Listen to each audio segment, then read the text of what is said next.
Dipi, ¿de qué nos vas a hablar hoy? Elegí un título que podría ser tranquilamente una película de Harry Potter. A ver. Escuchen ustedes. Milei y los agentes del caos contra la organización del peronismo y los pobres. Milei y los agentes del caos Pero más de Cipoll. contra la organización del peronismo y los pobres. Los chicos no conocen Cipoll. ¿No? Yo no. No, ¿Cómo muy no? viejo, Epi. Yo no lo conozco. Estamos viejos ya. Bueno, Pero bueno, lo central, me parece, en este título es una palabra que a menudo pasa desapercibida o es despreciada, y es la palabra organización. De hecho, si hay algo que señalar que me parece lo más importante en términos de rigor ideológico, después de lo que pasó o de lo que vimos el sábado en el acto o el mini acto de Javier Milei en Parque Lezama, es que hubo buena parte del periodismo progresista que se subió a la onda de Héctor Manieto, Daniel Haddad y Julio Saguier para criticar que Milei se valiera de micros con el propósito de más o menos juntar un cacho de gente en el anfiteatro del Parque Lezama. Por supuesto que se sobreentiende que lo que están queriendo decir esos periodistas progresistas es que Milei tuvo que apelar contradictoriamente a mecanismos de la política tradicional. claro. Pero en ese mismo juego, a mi criterio, quedan presos de la impugnación de la organización. O sea, no se puede hacer política sin organización. Solamente pueden hacerlo aquellos que se dedican a la política como una apuesta financiera, como una aventura económica y nada más. Pero aquel que pretenda construir poder desde abajo hacia arriba, o por lo menos si es desde arriba hacia abajo, con la integración o la inclusión de los que están abajo, necesita sí o sí encontrar mecanismos de articulación para que los pobres que no tienen cómo llegar aborden a los actos o a las escenas centrales de la construcción política o de los hechos o los acontecimientos que se conviertan en lo central de la agenda pública, ¿no? Se están, así como vos contás esto, que periodistas progresistas criticaron, no se sumaron a esa cosa como junto con Manieto. No nos olvidemos también de cuántos periodistas supuestamente de este lado de las cosas hablan de la casta. Otro ejemplo es de la tremendo, confusión. es tremendo. Cómo se compraron la mierda esa que nos trajo Milei de la casta. Coincido, forma parte de la confusión general y la verdad es que haría bien que se empezara a reivindicar lo que Milei llama casta, porque lo que Milei llama casta no es otra cosa que la experiencia de aquel político que se ha curtido durante años en una práctica que tiene que ver con la rosca, para bien o para mal, con la pelea, la disputa de poder, para bien o para mal, y que en definitiva de eso se trata cualquiera de los ámbitos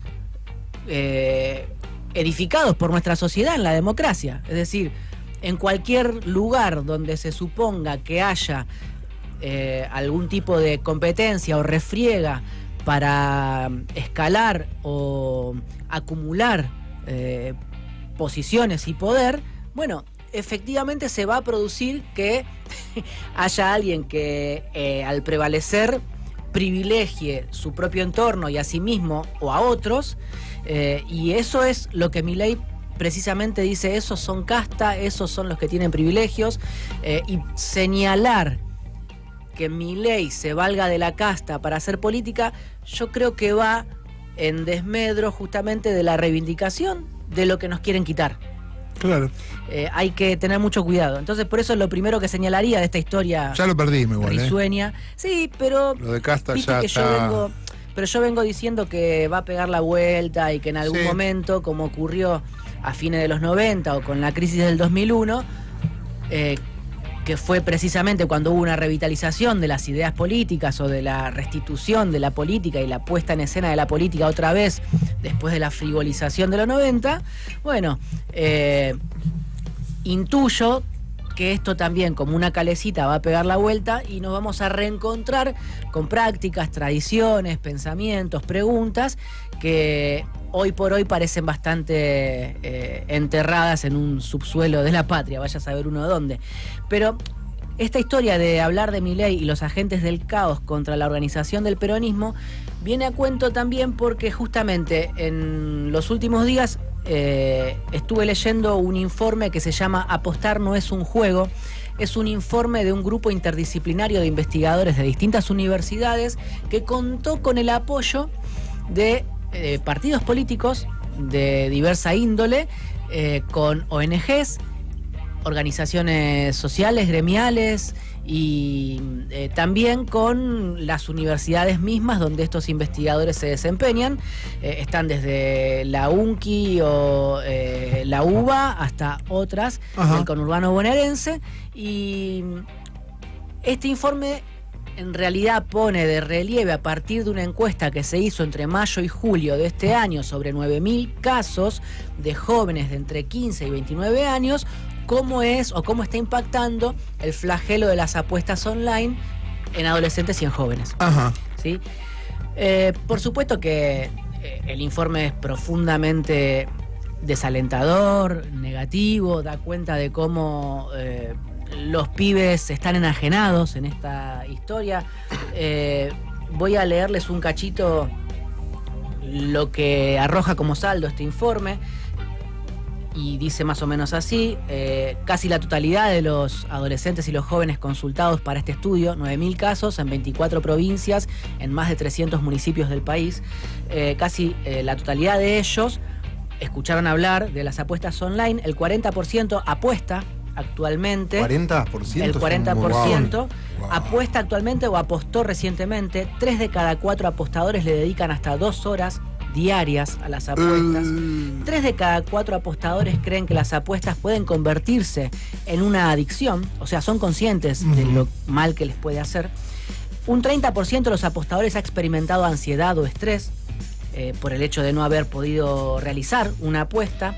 La mayoría de ellos, el 60%, considera que ganan por efecto del azar, sobre todo para aquellos que apuestan en casinos. Al mismo tiempo, 1 de cada 5 considera que el resultado depende de sus conocimientos en el deporte, disciplina o equipo apostado. Y al respecto, los especialistas se refieren a la ilusión de creer que dominan los resultados, ¿no? Porque hay que decirlo, aprovechando que estamos en un medio de comunicación, las apuestas no son azar. Si fueran azar, no serían un negocio. Es decir, acá hay otra cosa, ¿no? La casa siempre gana, estás diciendo. Claro.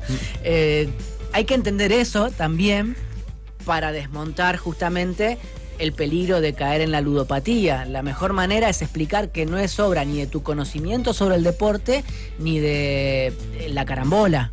Es decir, el juego de azar o la apuesta online es otra historia. En promedio, los adolescentes y jóvenes encuestados apuestan el equivalente a 2 de cada 3 pesos que reciben de sus padres y madres para afrontar gastos cotidianos.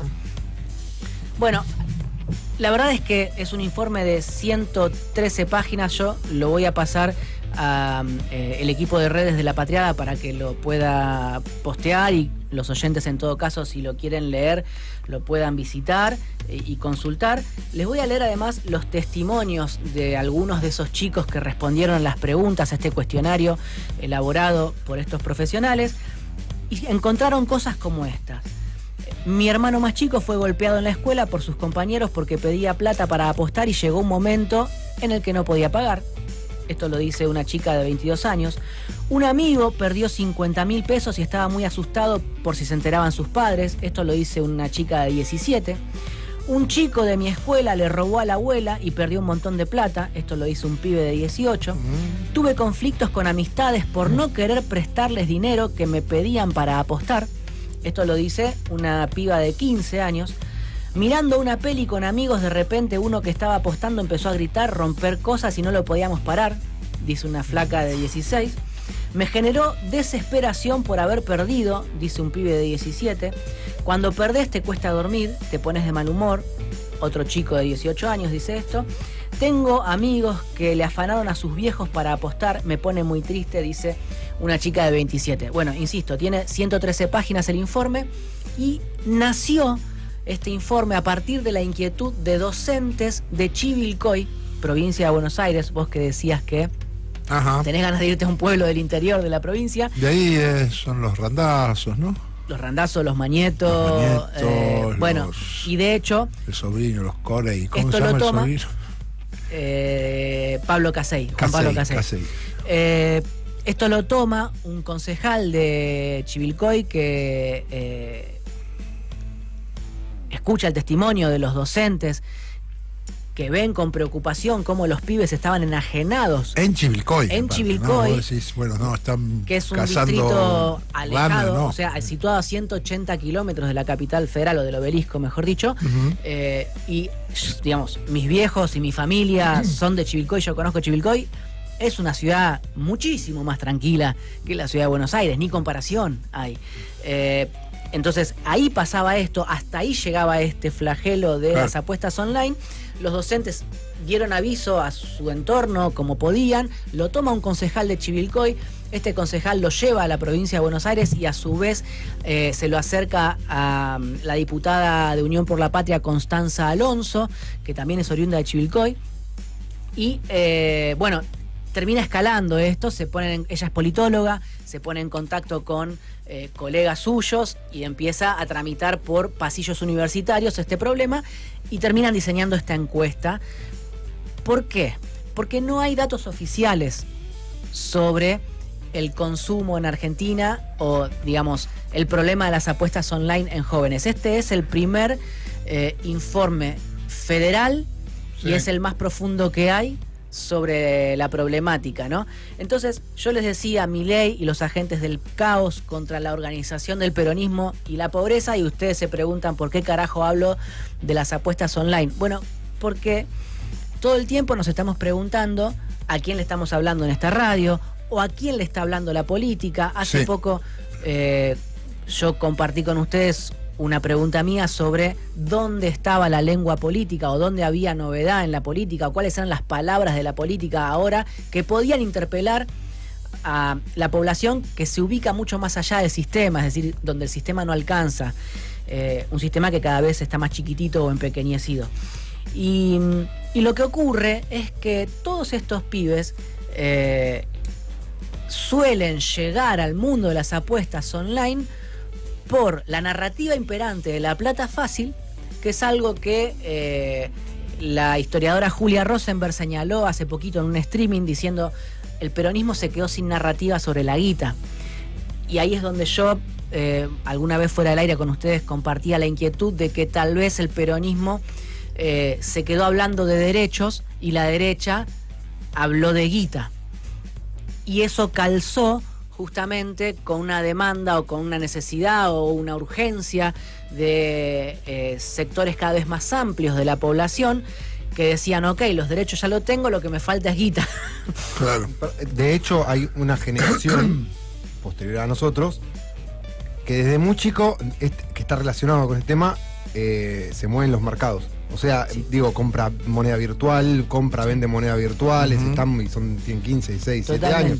Y es otra forma, no es una puesta, pero puede serlo también. No, está bien. Y lo que vos estás escribiendo acá es una cuestión de salud pública ya directamente, porque son conductas adictivas. Exactamente. El problema es que, uno de los investigadores de este estudio es psiquiatra, Federico Pavlovsky. Y lo que él señala es que en materia de salud pública, desde hace algunos años, empezó a imperar una especie de desdeño o desparpajo de los profesionales en los centros de salud, en los CESAC, ¿no? Los centros de atención primaria, donde dejaron de atender problemas de adicciones. Entonces las familias que cuentan con un pariente que atraviesa este tipo de dificultades muchas veces no tienen otra alternativa que la internación, porque en ningún lugar cercano, en ningún lugar de proximidad les brindan algún tipo de contención. Estoy generalizando y ni siquiera soy especialista en el tema, pero más o menos el testimonio de él va por ese lado, diciendo hay una crisis en la salud pública argentina, o por lo menos en el manejo de la salud pública que algunos profesionales están empezando a hacer desde hace ya algunos años, que tiene que ver con esto. No trabajo adicciones y les dejan como alternativa a las familias la internación y nada más. Claro. Con lo cual falta Estado ahí. Y acá justamente lo que sucede es que a pesar de que nosotros venimos observando las limitaciones de las frases hechas sobre un Estado presente, lo cierto es que esa es la única salida. De hecho, entre los testimonios de los pibitos que empiezan a apostar, muchos lo hacen por su deseo de pertenecer al grupito de amigos que empieza a jugar con sus teléfonos a estas cosas, pero también otros lo hacen porque pasan muchas horas solos frente a la pantalla. O sea, estamos solos. Hay que empezar a preguntarse cuánto de nuestra vida nos se parece a los capítulos de Black Mirror o The Walking Dead, no sé, pero digo, todo lo que dijeron las series es muy parecido a lo que nos toca vivir muchas veces como sociedad, como fragmentos ambulantes de la sociedad, donde estamos solos con nuestro celular, o laburando o entreteniéndonos. Y un pibe solo frente a su celular, un pibe que en su celular tiene algún tipo de cuenta porque los padres le dejan, le transfieren la guita para que se compre el almuerzo en la escuela o para que viaje, lo que sea, no tiene muchas veces todas las herramientas para poder defenderse de ese tipo de acechanzas, ¿no? Y entonces se da la riesgosa situación de que un adolescente cuenta con el cajero automático y el casino adentro del mismo aparatito. Es tremendo. Además del mecanismo de publicidad permanente, porque vos vas pasando los reels de Instagram y te aparece influencers mostrándote cómo gana plata apostando en determinada página. Todo el tiempo, es permanente. ¿Sí? Sí. Y ni hablar de lo otro que hablamos cuando de Bitcoin y todo eso, que hay muchos que venden supuestos cursos para hacer guita fácil. Totalmente. Y que después se quedan, es un curro. Y bueno, estamos viendo casos de gente de estos tipos de influencers que los han matado últimamente, 2 o 3. Han aparecido, sí. ¿Por qué? Y porque alguno que se sintió estafado no le habrá gustado. Y ya hay 2 o 3 casos de eso, sí. Yo me acuerdo que en 2016, 2017, respecto de los cursos que menciona Lauta, hubo una discusión que por supuesto... A lo cositorto para ponerlo... Claro. Sí. Estafa piramidal.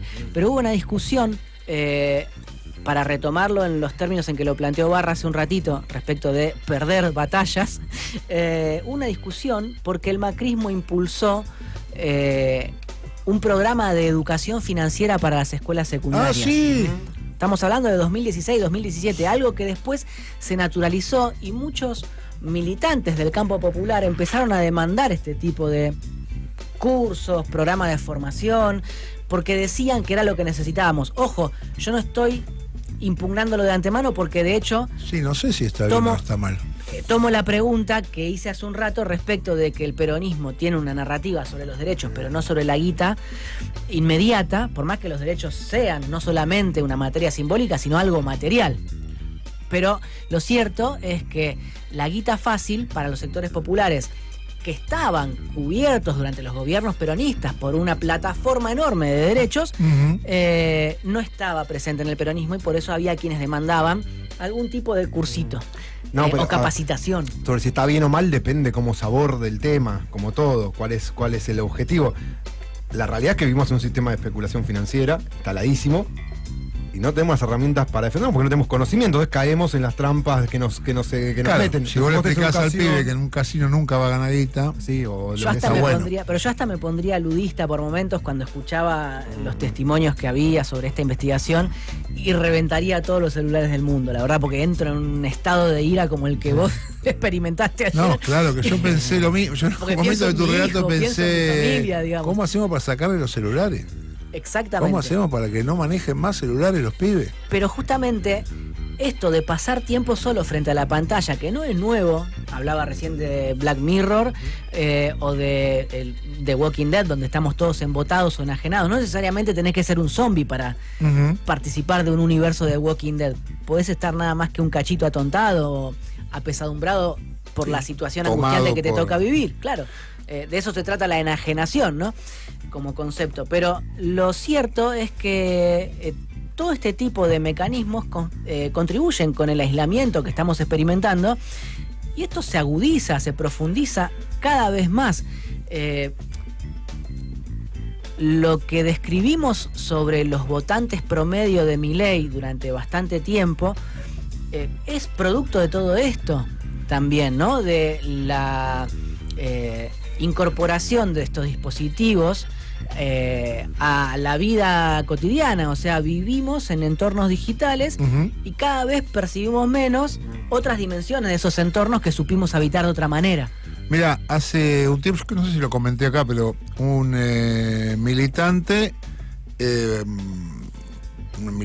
digamos, de organización, un tipo preocupado por organizar y sobre todo por organizar a grupos de jóvenes en ámbitos donde hay jóvenes, me decía, mira,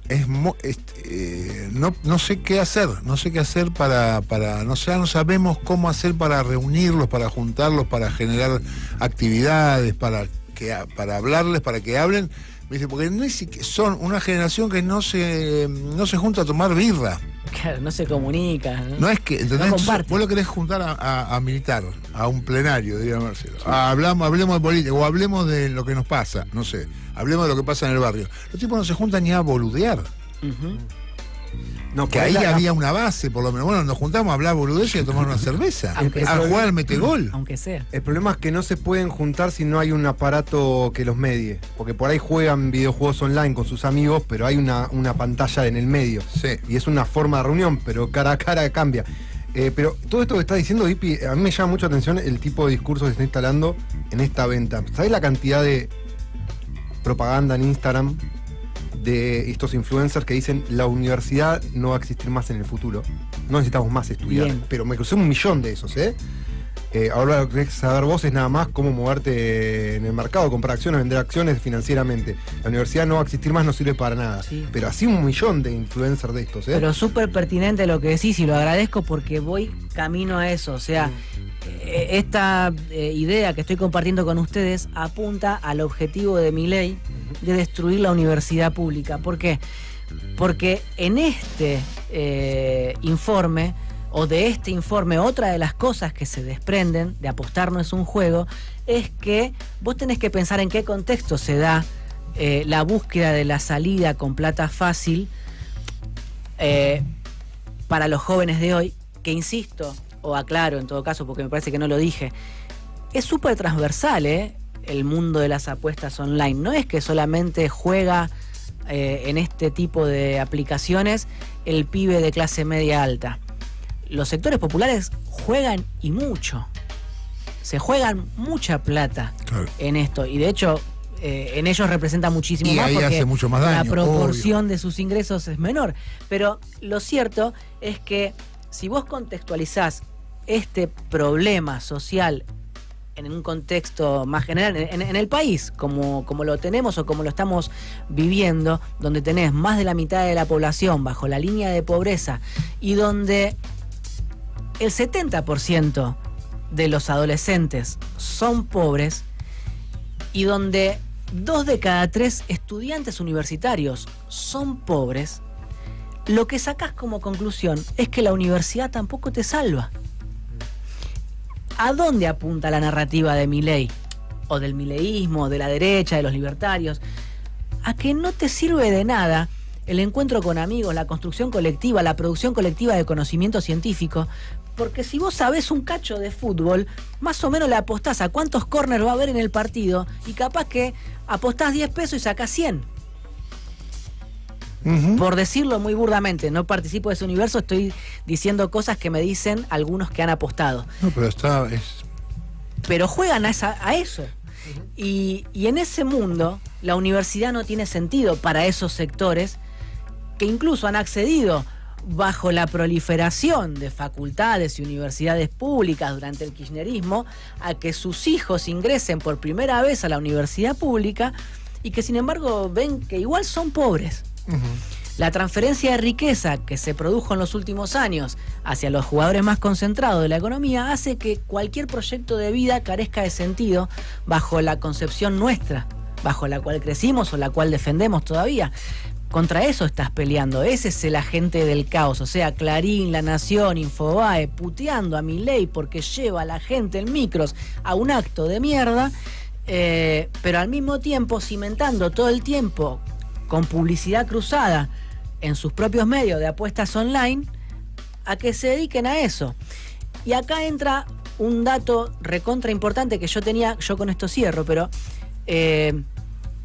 de haberme entrevistado con exfuncionarios de la SISU, la Secretaría de Integración Sociourbana, sí, que manejaban militantes de la corriente política de Juan Grabois, ¿sí? Durante el gobierno de Alberto Fernández. ¿Que es Patria Grande?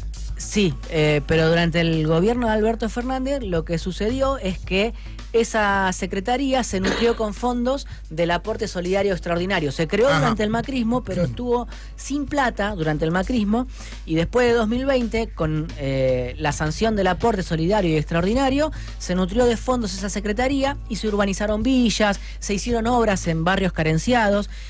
Y lo que dicen ahora esos exfuncionarios, ahora que no están en la subsecretaría, esa subsecretaría quedó en manos de Sebastián Pareja, que es el armador de Karina Milei en provincia de Buenos Aires, lo que dicen ahora es que un montón de pibes de esos barrios donde ellos intervinieron con guita para hacer proyectos que contribuyeran al mejoramiento de la calidad de vida de esa gente, están sueltos e integrados a las estructuras narco en las villas del conurbano bonaerense. Ajá. Y si ustedes van y leen hoy la columna de Carlos Pagni en La Nación, habla de eso, habla de que vos tenés necesariamente que cruzar los datos de pobreza del INDEC de la semana pasada con la cantidad de pibes que largan la escuela y se sienten contenidos en el narco. Hay encuestas hechas por un encuestador que cita él mucho, que es Fernando Marul, pero también otra de el cura, el jesuita Rodrigo Sarazaga, donde van rastreando las razones por las que los pibes faltan, no solo abandonan, faltan a la escuela. Faltan porque no tienen ganas o faltan porque tienen que laburar. Y laburar muchas veces es ser soldadito del narco del barrio. Y con eso ganan mucho más que en cualquier laburo que puedan conseguir en la informalidad laboral. Entonces tenés un mundo de apuestas online, un mundo narco, todo por afuera de cualquier legitimidad o legalidad, digamos, y que te lleva directamente o a la adicción o a la muerte.